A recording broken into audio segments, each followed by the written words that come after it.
Hey babies, hey babies, hey babies, hey babies. Hi everyone, I'm going on vacation. Hi everyone. Can't wait. Annual bye-week little mini getaway. Of course, the NFL had to put us in December again, but I'll take it. We're here now. So I'm ready. So I'll be seeing you when I see you next week after today.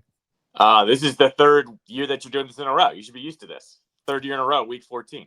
Let's see. The first year it happened, we went to Puerto Rico for a week, which was awesome until my kids' grades suffered for it. And they begged me not to pull them out for an entire week, even though it was fun.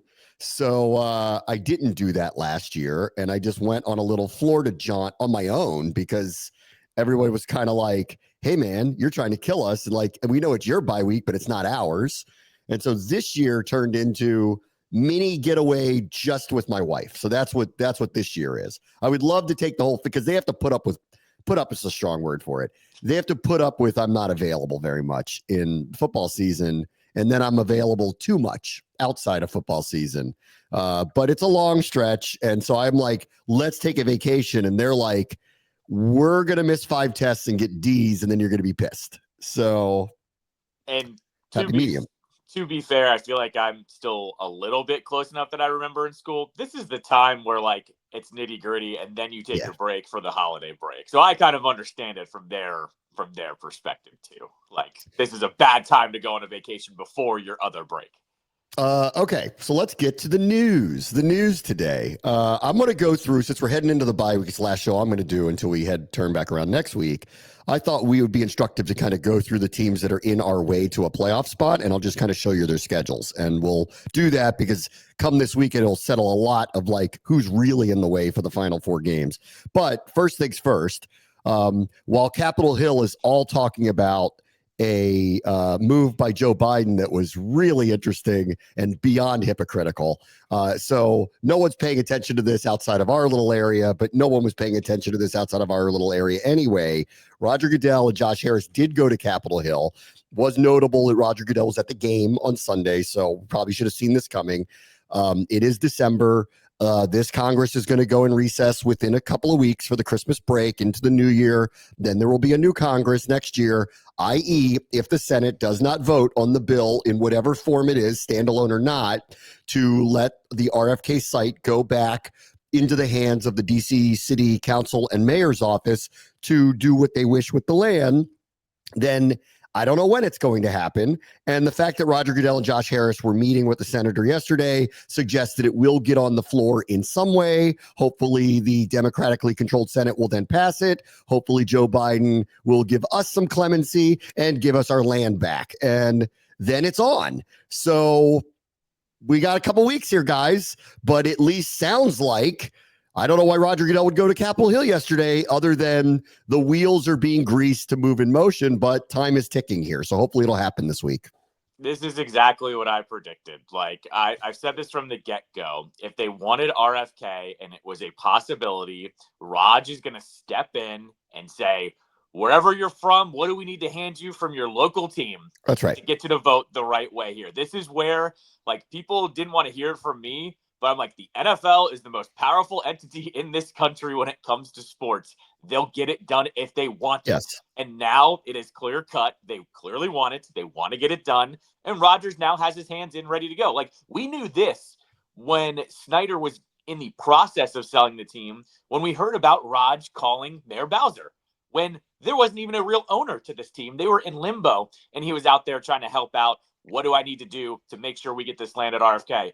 The ground is being set here. They're going to get this done. I don't know how, but when Raj gets involved, I think all bets are off. They're going to get it done. I'm of the, I'll believe it when I see it. I've been saying this for years. It's the red tape you have to go through to make this happen. It's not that it's not the right thing and that it probably should happen. Whether you put a stadium there or not, this land should be in control of the DC government to do with it what it pleases for the benefit of the city. So that's inarguable, but they've never had the political leverage to pull that off. And I'd love to hear from the mayor and the city council why they can't convince the federal government to give the land back to the city. But that's besides the point. The guy with the hammer is the person who runs the most profitable profitable sports league and most culturally relevant sports league in the country and maybe in the world. And so he walks in the door and says he wants this. He also happened to grow up around here. He also happened to have a father who was a senator. He also happens to have loved going there. And it's his pet project. He would like clearly to put it back there. I'm sure he is telling, well, not that the Senators, does it even matter if he tells them we could put a Super Bowl here or things like that? I don't know if it matters to them. I don't know what they want. They clearly are going to want something. He's here to provide that. He's on our team for this. So I agree. I think this is going to happen, but I'm still in. I'll believe it when I see it, because it's just been so many years of you just can't get them to do the right thing, the federal government, to put the land back in the hands of the city to determine what to do with it from there and allow the constituents and the voters and the elected representatives to choose what they do with this. If that's a stadium, great. If it's not a stadium, I suppose great. I'd prefer a stadium. We'd all prefer the stadium. But at least we should have the opportunity to do something with a crap hole that's falling into the ground that's a raccoon den now and in prime real estate in one of the most important cities of the world. So hopefully they'll do the right thing this time, and then hopefully it'll start the wheels going in motion for next year. You know, there are two steps. The Senate has to vote on it, has to pass it, and the White House has to sign it. So, and part of this what will matter in part of this is what bill is it in, because no one believes it's going to be a standalone, meaning it's going to be attached to some other legislation that the White House has to agree with. So we'll see what happens here.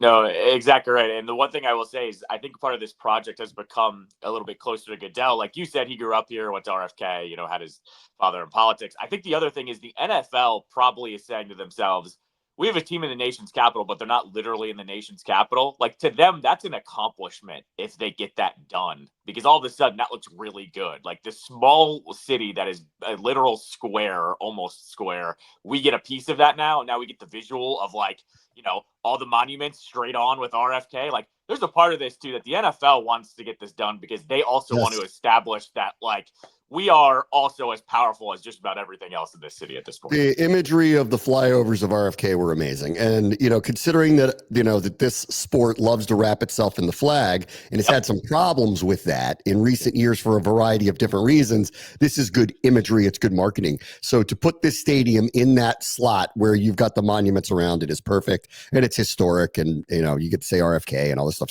So hopefully it'll happen. But it sounds like the wheels are finally turning that way. But the reality is, if for some reason this doesn't occur in the next 2 weeks, I don't know when it will happen again. The process will start over because of the change in administration. So we'll see. All right, let's go through everybody that's standing in the way. Division's over, guys. I mean, like, I would love to think that there's some kind of path to it, and I'd like to think that, like, Team Sirianni will go cuckoo again, but I've seen absolutely no signs of a fracture that way. I think they're a little too big to fail, and four of their final five are at home, including ending the season with Dallas and the Giants. So not only would Washington have to beat them, and Pittsburgh would basically have to beat them, they'd have to lose one of these games late, and unlike last year, I kind of just don't see it. So I look at the final month as the division's off the table at this point until notified otherwise, which I don't think will change. Not enough for them to lose 3 times. I don't think they're losing 3 times. So it's wild card for us. That's how I look at it. No, they're not going to win the division at this point. And it's also, I kind of came to the conclusion of this yesterday. Like, yes, this team had a 3-game losing streak, but I wouldn't put it on the Commanders for losing the division. The Eagles have just been that damn good. They have the MVP on their team that they can turn to at the end of games, and they're taking care of good teams. This is one where the reasoning behind it is all on them, not on us, is what I've kind of determined. Well, yeah, they're going to end up probably 13-4 at worst. Like, that's where it's going to end up. So we can't catch them, like, period. We just can't catch. That Dallas game is the reason why we're not going to be able to catch them in the end. Let's see. For Dallas, they are 5-7 now. Their defense is playing better. They have won a couple in a row. I think their roster is better than what their record is. I figured this about a 500 team off of the changes that occurred. And now with the injuries, maybe worse. They clearly have steadied themselves enough that they're not a national laughingstock for the last couple of weeks. But for them to make a run includes these 2 prominent games. They have to beat Cincinnati and Tampa Bay at home. And I frankly don't know that they score enough to beat Cincinnati if Cincinnati is still motivated. And Tampa Bay is going to be playing for the playoffs themselves. So that's going to be a really big game. And I'm hoping, for our sake, that the last game of the year, they're not involved in a wild card discussion. So we'll see what they do at the end of the year. If they do win both of these games, they probably will position themselves to make week 18 mean something. So I haven't written them off, but they're going to have to show me with a couple of wins against propensity to score a lot of point teams. Can they keep up with teams like that to actually stay in the race? And I doubt it, but you never know because they've been through the hell of their season and they've come out on the other side a lot, barely alive, but alive. Yeah, and you look at the two teams that they'll be playing with, Cincinnati and Tampa, and Cincinnati is finally coming to terms that they're not going to make the playoffs. Like Burrow got pissed off when he was asked about it the other day. They finally come to terms. Tampa, we have no idea what version you're going to get to them week to week. Dallas is competent at this point. Like they've gotten, like you said, they've gotten through the rough part, but they're competent. Cooper Rush can throw for a bunch of yards. Can he win a game at the last second? Yes. I don't know, but they have a shot to do this at this point. I don't really have faith in their home record, but they did take care of business against the Giants like you're supposed to do. I can't see them winning 7 straight to end the season. Like that's just not. Doesn't seem like it's in the cards. And they do have to play Philadelphia again. So that's going to be problematic for them too. But I don't put it past them that they're in it by week 18 where they have half a shot. I doubt it, but who knows? All right, to the NFC North. Detroit, listen, more and more, if you just look at who they're playing, you could come to the conclusion that they'll take a couple dings along the way, and Philadelphia is going to end up with the 1 seed. Like that actually feels logical because if you look at Philadelphia's schedule for the final 5 at home, Dallas and New York are 2 of them at the end of the season. Both of those teams, one of them will be out of it. The other one could be out of it. Like Detroit's the one that's going through a gauntlet here to end the season. Bills, Green Bay Thursday. So we'll see. Green Bay Thursday. Bills, Bears we'll see. Niners we'll see because of all the injuries and everything. End the season with the Vikings. That very easily could actually be for the division. So them losing 1, 2, even potentially 3 of those, especially if they lose Thursday night, I like they're still going to end up with they're still going to have a very high seed, but I don't think it's like any longer that it's a certainty they're going to get the 1 seed anymore. No, and I think this is why, it's worth paying attention to this as well. Like the Commanders are in the last wild card spot. This is important to us to watch this down the stretch here. Like, are they going to play Philly or are they going to play Detroit? Like that seems to be what the options are right now if the records stay the same. Or Green Bay at this point. The Minnesota or Green Bay winning the division is very much in play here too. No, for sure. I'm just looking at in terms of the best record. Like those are the 2 that I'm looking at. But yes, like they're going to go to a difficult. I mean, obviously everyone at the top is going to be a difficult place to play, but those are particularly harder than normal. Like you're almost rooting for can you get the Vikings there? Because the Vikings at least is an indoor, game or whatever you want to say there. But yeah, this race all of a sudden gets really interesting, especially with the way the Bills are going. You can't guarantee that Detroit's going to beat them. So yeah, their stretch run down this last 5 games. Like we'll see what happens. There's part of me that actually wants Green Bay to lose to Detroit on Thursday because that would be loss 4 for them. They still have to go to Seattle and they still have to go to the Vikings. So they're the ones of the 3 that I could actually see a nosedive where they probably still make the playoffs, but we're the ones that might catch them and pull up to like a 6 seed or something like that because their schedule reads like the division's on the line Thursday night. They've got no shot to win the division if they lose. If they win, it's on. If they lose, then all of a sudden they're only playing for the wild card. Things start getting real hot on them because there's teams right behind them. And they're the ones that I don't believe they'll fall off. But there's a possibility if you look at their schedule that it's going to get real hard for them. And then all of a sudden they're the ones squeaking in at the end. Yeah, no. And the thing with Green Bay too is I just don't, they're the ones I don't trust out of that whole division, I feel like, because they're so up and down as well. Like, I don't know what version of Love we're going to get. I don't know how good that defense is going to be. Like your boy LaFleur there, will he make good decisions in the playoffs? Because he's been making some questionable decisions. They're the team that I'm with you. I kind of want to play them out of all the options that this team would have to play, but I don't see that happening with them taking over the division. Minnesota's got a tough schedule. Now, this is, again, if you just determine, like I have with them, they're a lost cause, like you're not catching them, and they actually still have a shot to win their division, you really want them to beat Atlanta this week. Like, because you just want another ding on Atlanta so that by the time Atlanta comes up here, they're punching up at us and hoping that they can get back into the playoffs. Then they get Chicago, which they should win, but it's a division game. At Seattle, at Detroit, Green Bay sandwiched in between. That is a rough end of season schedule. I got a funny feeling if you look at where Detroit was, if Detroit doesn't keep it going the way it's been going, the division will be in play in week 18 for both of those teams. And then we'll just have to see how it plays out. If I'm Philadelphia, I'm looking at all this going, just don't even bother looking at the scoreboard. Keep doing what we're doing. We're going to end up with the 1 seed one way or the other by the end of all of this. No, 100%. I think the only thing I could really come to a conclusion on by yesterday was that just have Atlanta keep losing so Tampa wins that division. So you don't have to worry about them record-wise, essentially. Like, just let them have the division. Then they're not going to knock this team out. And then with Washington, they still have the Saints. They still have the Falcons ready to go here. They take care of them. They're going to have the tiebreaker. They should be okay. Here's why you want Minnesota to win big time this weekend. Atlanta has the Raiders, the Giants, and Carolina still on their schedule. So of their 5 games, they got us up here, and they got Minnesota, and they have 3 extraordinarily winnable games. We really want Minnesota to win. We either want Tampa Bay to nosedive, or we want Atlanta to lose. Atlanta losing to Minnesota is a very big deal this weekend, because just assuming that they show up and play hard, they probably win these other 3 games, which puts them right there on the cusp of making the playoffs either way. So I'm a big Vikings fan this weekend. I would say this: don't count Carolina out. Carolina's played really well the last couple of weeks. Like, they keep losing, but like, would you be shocked if Carolina beat Atlanta? That's one where I wouldn't be surprised. No, like, and I don't. Obviously, there's no reason to trust them. But the problem is these teams, their seasons are so over that like you don't know what you're going to get out of them at the end of the year. Sure. But I also didn't see Carolina forcing it to overtime to Tampa Bay, right? Like, I'm just saying that division's gotten wonky with them playing each other, but I'm with you. But that one's gotten a little bit murkier, is what I'm saying. The other one, this is what I hate about this one, because it looks like a one-bid division, but it might not be.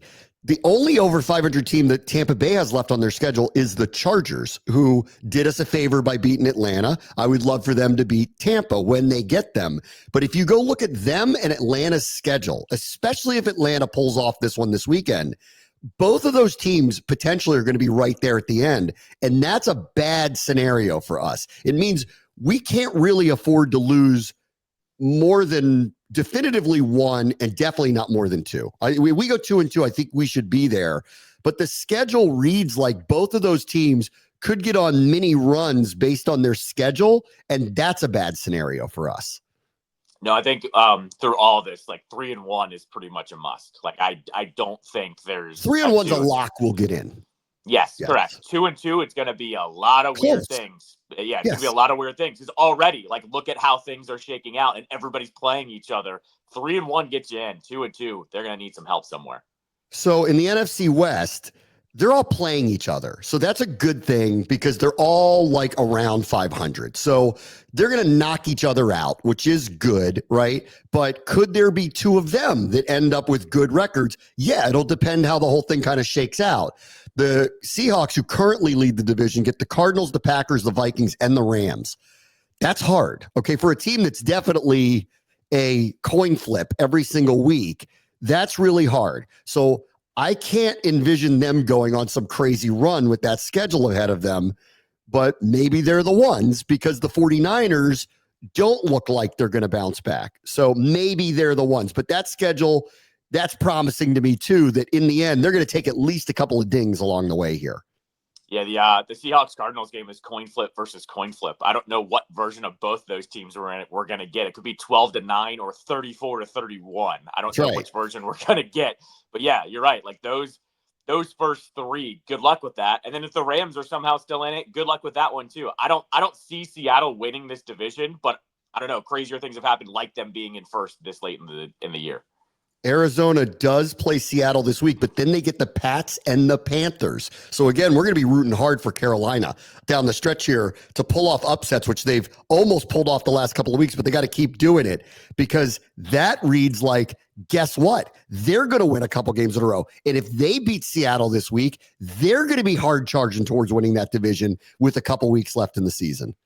No, exactly. The Cardinals are one of those teams too that like they were the first coin flip before Seattle started doing what they were doing. I don't know what version of Arizona we're getting week to week. Same thing. I'm not writing the Panthers off of losing every game though here. They're going to upset somebody here. They've been playing too well not to knock somebody off here. Let's see where they end up doing it. The Rams have the Bills this week, so we're big Buffalo fans because we want them to knock them off. Then they have 3 more division games. So to my point about the NFC West, they're going to knock each other off, which is the good news, right? That's the good news. Will 2 of them survive enough to be playoff eligible, the division winner and the wildcard team? That's kind of to be seen. And probably they're also looking at the NFC South thing going, Atlanta and Tampa Bay's schedule are easy. So like those are the ones that could emerge as we're going to be a one. I wouldn't have believed this at the beginning of the season, but we're going to be a one big division because our schedules are too hard. We're knocking each other off, and those guys can coast basically into a division or the 7 spot in the wild card. Yeah, exactly. And then the last one is San Francisco, who, I think their season's over, because of just too many injuries. And they end with Miami, Detroit, and Arizona, 2 of them on the road. So I don't think they're going to bounce back from that. So I do think that for the good of everybody in the NFC, they're not going to qualify this year, which is amazing to say. They're not going to qualify. So at this point, I think Philly's they're going to win the division, and they are probably going to be the 1 seed. I have a feeling they're going to end up being the 1 seed. I think their schedule's a little too easy, actually. I think they're going to be the 1 seed. The NFC North winner, which I think will be Detroit, but could be Minnesota, and dependent what happens Thursday, will be the 2 seed. So I'm hoping that the NFC South teams play marginal. The NFC West teams just beat each other up. And we end up actually as a 6 seed and not a 7 seed, which would avoid the 2 best teams of the division. And then we're not going to get Minnesota or Green Bay. We're going to end up getting probably the NFC West winner. So that's either Seattle, Arizona, or the Rams. Take your choice. So I'm going to call it now. Final 4, we're going to get in, and we're going to get the 6 seed, not the 7 seed, and we're going out west somewhere. And I couldn't tell you, you couldn't convince me of any of them for any certainty whatsoever, but that's how I think this is going to play out. No, I'll tell you. In my lifetime, it's always Seattle. It has always been Seattle. 2012 was Robert in Seattle, right? In the playoffs, okay? 2007, after Sean Taylor passed away, was in Seattle. 2005, they beat Tampa. That was their last playoff win. And then they went to Seattle. I'll tell you right now, this franchise, for some reason, is linked with Seattle in every single playoff berth except for the last 2 times. Last time it was Tampa. The time before that, it was Green Bay. But for some reason, it comes down to Seattle all the time in the modern era. This is a big one. This is the big one this weekend, too. Arizona, Seattle, again. Arizona wins the divisions in play for them. Arizona loses, it really kind of isn't. So you're right. It probably will end up being Seattle. And I think Washington's going to end up with the 6 seed. That's what I think is going to happen here. And we're going out west. That's what I think. The difference there, too, though, is if Seattle wins the division, that's going to be a tough road playoff game. If Arizona wins that division, our fan base is taking over that stadium. That's going to happen. Considering what happened there earlier in the season, I would have full confidence that we're playing in the divisional round the next week. Correct. Exactly right. So, this is actually pretty huge, on the other side. Like I said, I don't know what version of Seattle we get week to week, but I would like to not take my chances going to Seattle for a playoff game. I think we can all agree on that. All right, let me take a quick break. If you're listening to the radio show or the podcast, you're going to hear a segment from the Booth Review with London Fletcher, where we actually talked about his relationship with Bobby Wagner through the years, and it was really cool conversation. You'll enjoy that. If you're watching us on YouTube, up next, we'll talk about the Caps. Very much the show, ESPN 630, the Sports Capital. All right, welcome back. Before I get into the Capitals, Joe Buck apparently forgot that we also have a rookie quarterback last night on Monday Night Football because he was making a case for, I think there's a lot of really good candidates, as he kind of described, for Coach of the Year, a lot of them. Mike Tomlin, I know nobody wants to hear it. Nick Sirianni, Dan Campbell, Dan Quinn, clearly is one of them as well. Sean McDermott shouldn't be overlooked here. The Chiefs have the record they have. So, you say whatever you want about how they're doing it, but they do. Jim Harbaugh, look at how the Chargers are. I think there's a lot of good candidates to talk about. Sean Payton's one of them, too. They look like they're going to make the playoffs. And then Joe Buck made the point, but he's the only one doing it with a rookie quarterback, which, Joe, I know our guy doesn't look like a rookie quarterback, but he is. Faux pas last night. Faux pas. Yeah, and what was funny is they flashed a graphic of Jaden versus Bo Nix. They flashed the whole graphic for Rookie of the Year. I'm like, what? There was just a disconnect there. I think that's all it was. Buck literally just forgot. I don't think it was a slight, but it was just a pure. He just forgot. Yes, correct. Exactly. Because they flashed that graphic. I'm going, okay, I'm not surprised this is going to get some run here because I think Joe Buck used the word, Jaden got back on track with the 4 touchdowns over the weekend, essentially. And I'm like, all right, so you just straight up forgot is what happened with that one. That's right. Last thing on last night. No one who makes more ridiculously boneheaded plays is more beloved than Jameis Winston, who it doesn't matter that he blows game after game with ridiculous throws. The pick 6 late was stupid. And the Cody Barton interception in the end zone at the end, which wouldn't have mattered anyway because they needed to score twice to win, was horrible. And yet, because he does pithy, funny interviews, nobody seems to care. I love being him right now. He's it doesn't matter that he does horrible things on the field. Everyone loves him anyway. It's amazing. I mean, look, Jameis is who Jameis is, though. He's been in the league long enough. You know what you're getting with that guy. And yes, he makes boneheaded decisions, but I don't know. He's Taylor Heineke on steroids, man. That's who he is. He can throw for 500 yards, but you're going to get 2 pick 6s in the process. I kind of get it with him. He's your typical career backup at this point, and if you needed a backup, you get him. And look, if you're a Browns fan too, you have a quarterback that's starting that has a lot of problems that it's tough to root for. I'm sure a lot of Browns fans are going, I'd rather root for this guy and just roll with the dice and get on the roller coaster, as Dan Quinn would say, than root for the other guy. So I kind of get it with him in Cleveland. Last thing, since I won't speak to you until next week. This is unbelievable. I know because the Commanders, they kind of overwhelm the news cycles here. The Capitals are the best team in hockey right now. The Capitals are the most prolific scoring team in hockey. They don't have the most points, but it's only because they've played 4 less games than New Jersey. They've got the best goal differential. This is a crazy turn of a season. I thought they'd be better. I liked some of the moves they made. And if Pierre-Luc Dubois turned out to be what he was and not a problem, which, it was red flagged that it would be, and their goaltending situation was stable, not bad, I would buy that they were a playoff team or a little bit better than that. I didn't see this coming. I didn't see them best offense in the league. I didn't see that coming at all. I told you 3 weeks in, I was getting the feeling and the way that they were playing that this team, there was something special brewing. Did I think it was going to be this? Absolutely not. But literally every single move has seemingly worked out for them. Major move that has worked out with them. You have a couple small ones that they're still dealing with, Jacob Vrana's not playing every night. Hendrix Lapierre's not playing every night. Those are guys that are going to get shuffled in and out of the lineup. But all in all, the power play is one of the best in hockey right now. It started off really slow, but it's one of the best in hockey. The penalty kill has been one of the best in hockey since the beginning of the season. And then earlier this week or yesterday, Jacob Chikrin, the guy I told you is my new favorite signing. He won NHL 3rd Star of the Week as a defenseman. That just doesn't happen. He had 3 goals last week, 2-game winners. They're clicking on all cylinders, and all they were was best team in hockey last week without Ovechkin. That's the craziest part about all of this is they took away their most prolific goal scorer, and they're still the best team in hockey. It's a ridiculous run right now, and now you have to start. I'm gonna act like you for a minute. I have to say, Logan Thompson, he's been all right, been good, not great. Charlie Lindgren, not great. Let's go. Guys, go get a goaltender. Yes, go make the trade. I'm all in now. You actually have prospects to work with now too. Their farm system is a little bit more built up. You're not trading Ryan Leonard, don't get me wrong over here, because he's going to join the team in the spring. And if he joins the team and goes on that third line, Stanley Cup, baby. Trust me on that one. But Go get a goaltender. Like, that's how I'm landing right now. Go get a goaltender. Try to get this thing settled out fast, because those two guys have been good. They haven't been great. I don't have confidence in the playoffs if one of those guys is starting right now at this moment in the season.